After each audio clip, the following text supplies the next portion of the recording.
Hey there, it's Susan Pierce Thompson, and welcome to the weekly vlog. So, it's been a year, 2020.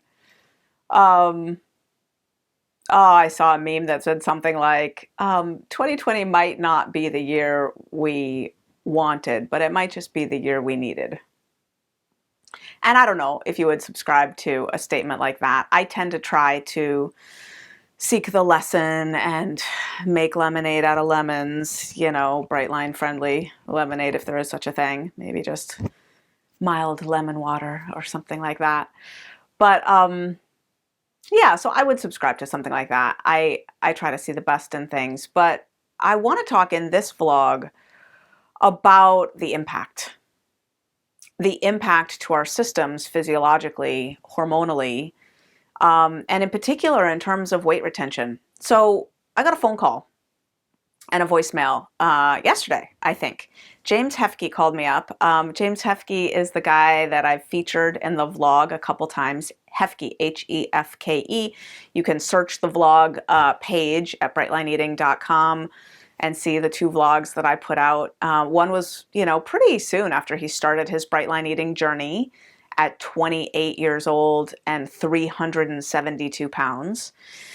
And James left me a voicemail the other day saying, hey, just checking in, and I'm almost down 100 pounds, but I weighed in this week and I didn't lose anything for the first time. He's been weighing himself every week since he started Bright Line Eating almost 6 months ago, and he's lost weight every single week except this week. And the last week or two have been intense, globally speaking. And I wanted to talk to you and to him about why. I'm hearing this on Facebook Lives as well a lot. Now, James's bright lines are immaculate. And I'm hearing people say on Facebook Lives, they're writing in and saying, hey, my weight's up this week and I haven't changed my food at all. My lines are perfectly bright. Yeah, I'm struggling right now to take off weight when I wasn't before. And I've been talking about cortisol with them. I've been talking about cortisol a lot lately. Cortisol is a stress hormone. It's maybe the stress hormone. It's the dominant stress hormone. And cortisol is what we would call a Goldilocks hormone, in that it's really important that you have the right amount of it, not too much and not too little. Cortisol is needed. It provides sort of activation energy. It provides get up and go, and it helps the system meet the demands of the day. And cortisol follows quite a daily pattern that's predictable. It's tied to our circadian rhythm. So if you get your cortisol measured, you have to do it like within a certain number of minutes upon awakening. Otherwise, it's hard to read the number because cortisol is going to rise and fall during the day by a lot. And cortisol, if there's too much of it, which a lot of us are experiencing due to the stressors, the extra stressors that are in our environment these days, if there's too much cortisol, it leads to weight gain. And cravings and weight retention, especially around the abdomen. Awesome. So how does it do that? Well, basically, one of the things cortisol does, it's sort of part of the sympathetic nervous system, globally speaking, that fight or flight, that sort of ramped up, revved up aspect of the autonomic nervous system that basically says, hey, fight, flight, freeze. There's a threat around, something's going on. And one of the things that cortisol does is it helps the release of blood sugar into the system to create the energy to fight or flight, right? To fight or flee. And that spike in blood sugar then leads to a release in insulin, which leads to a sugar crash, which leads to cravings. And also to the excess blood sugar, excess insulin results in fat storage. And, oh, by the way, there's 4 times the cortisol receptors in the abdomen, in the gut, than in other parts of the body. So it actually leads to fat retention in the abdomen in particular. It also leads to cravings in a different way, not related to blood sugar spikes and crashes, but in the brain, because when cortisol spikes in the brain, what happens is that kicks the brain into thinking there's a threat to our survival and we'd better do something fast to ensure our safety and survival. And there are four compensating neurochemicals, either neurotransmitters, neuropeptides, or hormones that can convince the brain that we've taken a good action to ensure our survival. And they are dopamine, serotonin, oxytocin, and endorphin. Dopamine is one of the easiest to get because all you got to do is eat a bunch of crappy food and you get a huge spike in dopamine. You can also go watch some pornography. There's lots of other things you can do to get dopamine too that are way healthier. Anything that gives the brain that sort of feeling of making progress toward a goal or achieving a goal. So that sort of eureka, I found it, I got it, I'm pursuing the right thing, I'm making progress, I'm hot on the tail of what I want to need. I mean, gosh, you can get that from doing a crossword puzzle, right? Like, oh, I thought of the word, and oh, I'm making progress toward filling in this puzzle. You can get that from playing video games. You can get that from filling out a nightly checklist or committing your food for the next day. But the sort of default way of getting a flood of dopamine that many of us have become accustomed to is by just eating a bunch of snacky foods, right? Or sweet foods or whatever, processed foods, sugar and flour foods. And so when cortisol rises and we're in the habit of reassuring the brain with a dopamine surge in the form of eating food, we can get trapped into a vicious downward cycle because, vicious circle is the proper term, sorry. We can get trapped into a vicious circle because cortisol surges, we eat some excess food, that calms down the brain temporarily, and then in the aftermath of having eaten all this food that we know we didn't want to eat, it's not on our plan, it's not how we're trying to treat ourselves, it's out of integrity, then the disappointment and perhaps shame and frustration at ourselves from having done that releases more cortisol. And now we've got an extra additional cortisol surge that if we address that with more food, now we're in a downward shame spiral. Even if we're not eating like that, we might be experiencing what James was talking about, which is, yo, my program's strong, my lines are bright, and I'm either gaining weight or not losing weight anymore. What gives? And what gives is there's more cortisol probably in your system right now. That's not going to be true for everybody in this day and age. Not everybody is equally impacted by the events that are going on in the world, globally speaking, in 2020. But it's really hitting some of us, it really is. And the collective reverberations are in the air, right? They're in there. I don't even know. It's all beyond my pay grade how that stuff works, but the sort of pulsing of the impact on humankind right now is intense. And again, not everybody has an equal dose of sort of receptors for that kind of thing, but those of us who are more empathic are going to be profoundly impacted. Those of us who are tuning into the news are going to be more profoundly impacted. Those of us who have loved ones who, or ourselves, who are directly impacted by the events of 2020, all of them, all the events of 2020, so many, right? Those of us who are attached to narratives of upset about how it's coming down or so forth are going to be more directly impacted, right? Cortisol, cortisol, cortisol, cortisol, cortisol. And that impacts our weight and our food and our weight and our food and our weight and our food in the ways that I've just described. So what to do about that? Well, first of all, cortisol's a stress hormone and the antidote is calm. It's calm. And A good mantra right now would be easy does it. If you like the bunny slippers notion, I shot a bunny slippers vlog not that long ago. That's a good one. I think there's another set of perspectives that's really helpful, though. It has to do with building into your Bright Line Eating program the importance of recovery and maintenance, like a car, right?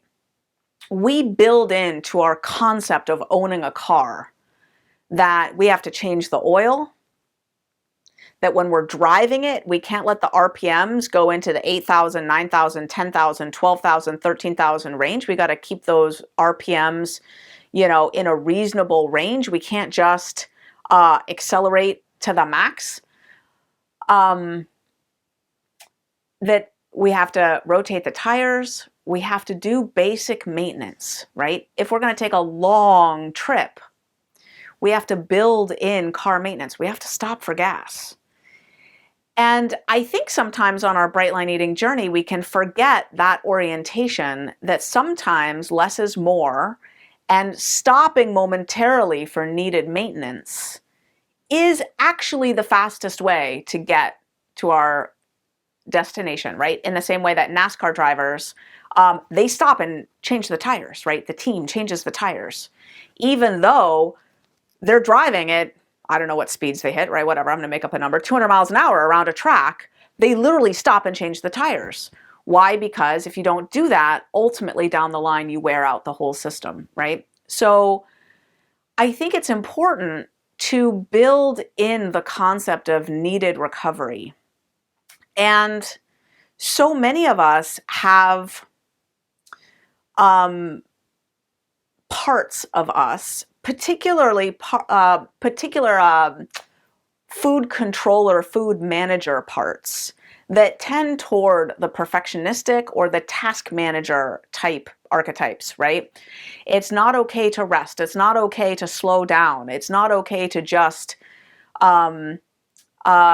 stop to change the tires, right? Stop for an oil change, stop to gas up. But if we frame it as gassing up, oil change, changing the tires, and we build a maintenance schedule like the kind that you get with a car that says you got to change the oil every X thousand miles and so forth, that kind of explicit structure can calm down that sort of task manager, perfectionist part of us, if we have one. So I want to offer a framework for doing that in relation to our morning routine and our evening routine. Now, these are concepts that I introduced in the course Bright Line Grit that I offered recently, and so I want to include them in this vlog here for everyone, because I think that they're one approach, one helpful small slice of a tool that helps to provide some antidote for this problem of cortisol run amok that I think is happening right now. So in Bright Line Eating, I encourage people to build a morning routine and an evening routine. I talk about it in the book, Bright Line Eating. I talk about it in the boot camp. We talk a lot about it in Reboot Resume. We talk a lot about it in Bright Line Grit. And the general idea is a Bright Line life is not just about eating certain foods and not eating other foods. And it's not a food plan. It's a way of life. And part of that way of life has to do with waking up in the morning and having an automated, ritualized set of things we do that set us up for a Bright Line day. That might include meditating. It might include making a recovery phone call. It might include, if you're a Bright Lifer, hopping on the accountability call that happens every morning.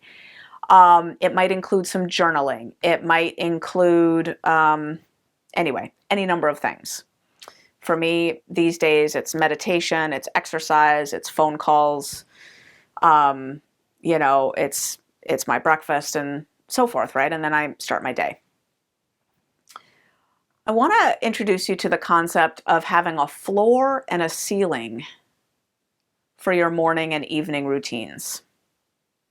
This is not my idea.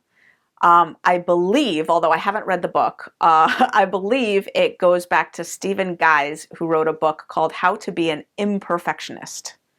how to be an imperfectionist. And the way the idea came to me is through Brian Johnson and the Optimize movement that he's started. And I have a couple team members in Bright Line Eating who are in Brian Johnson's Optimize course. And so they're the ones who told me about this idea. And I think it's great. So the idea is that when the tank is full, you're raring to go, you drive the car, everything's great, right? Those are ceiling days. Those are days when you do your full morning routine. You do your full evening routine, whatever your evening routine consists of, a nighttime inspirational reading, your nightly checklist, maybe some more meditation, maybe some journaling, a gratitude journal, a 5-year journal, whatever it is, whatever your nighttime Bright Line Eating, writing down your food for the next day, committing it to someone, all those things are potential options that could go into an evening routine.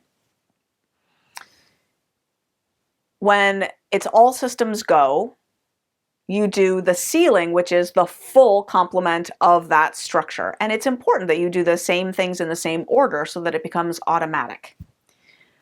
When the system is under duress, when it's time for an oil change, when you need to, like maybe you haven't slept, or maybe you've got to take a kid to urgent care because you think that they have an ear infection, whatever, right? You get home later than you intended. It's already past your bedtime. Now it's time for the floor version of your nighttime routine or your morning routine the next day. The floor version is a deliberately explicit, pared down version that is the minimum.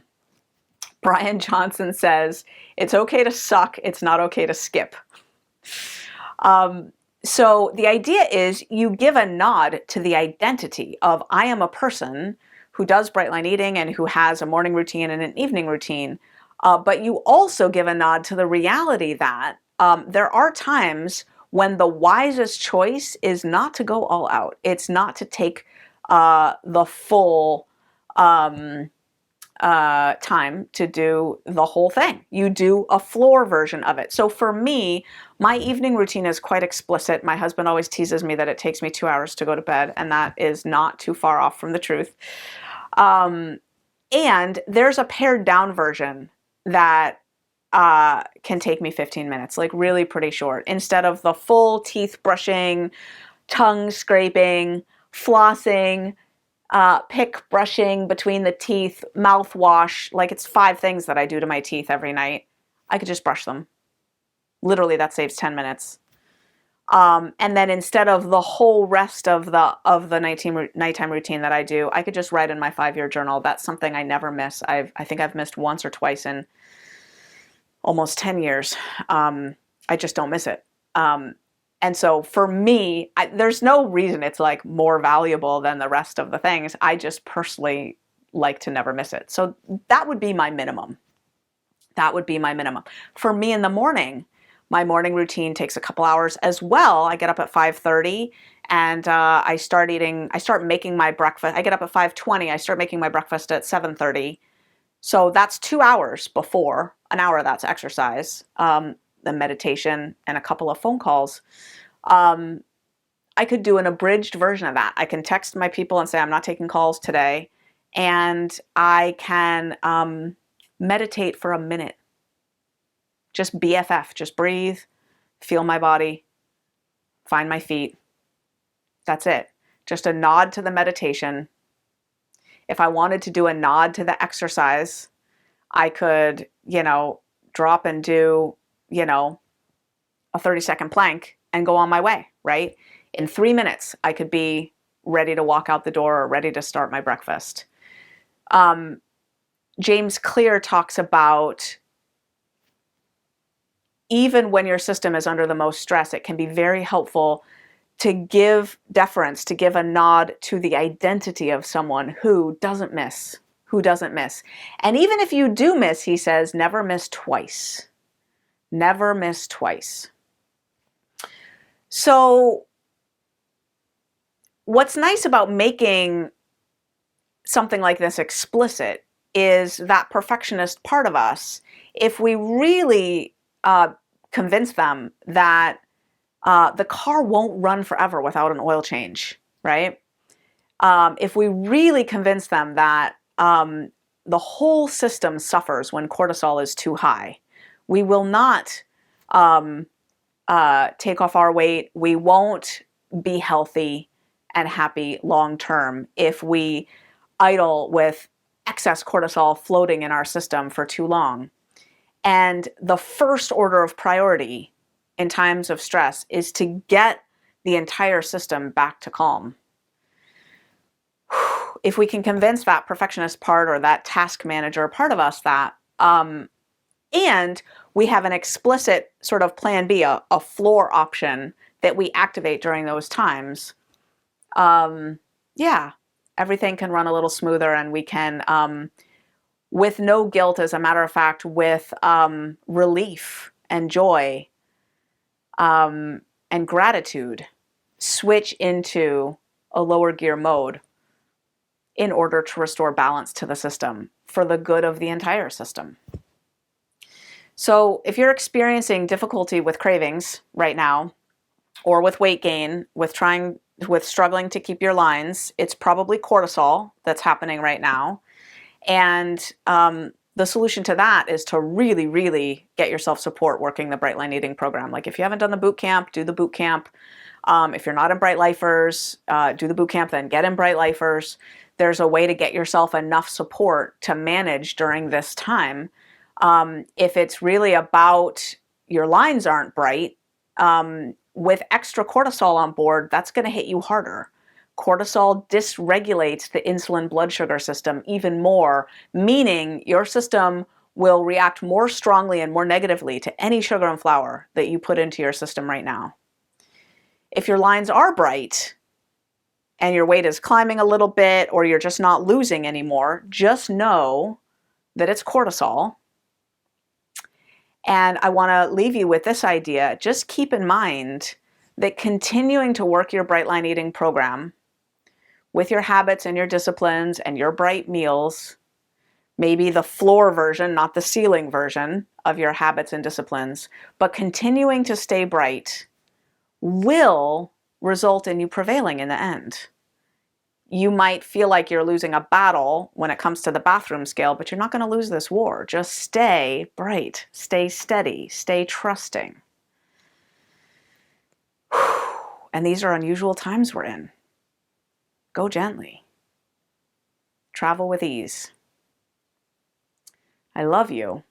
That's the weekly vlog. I'll see you next week.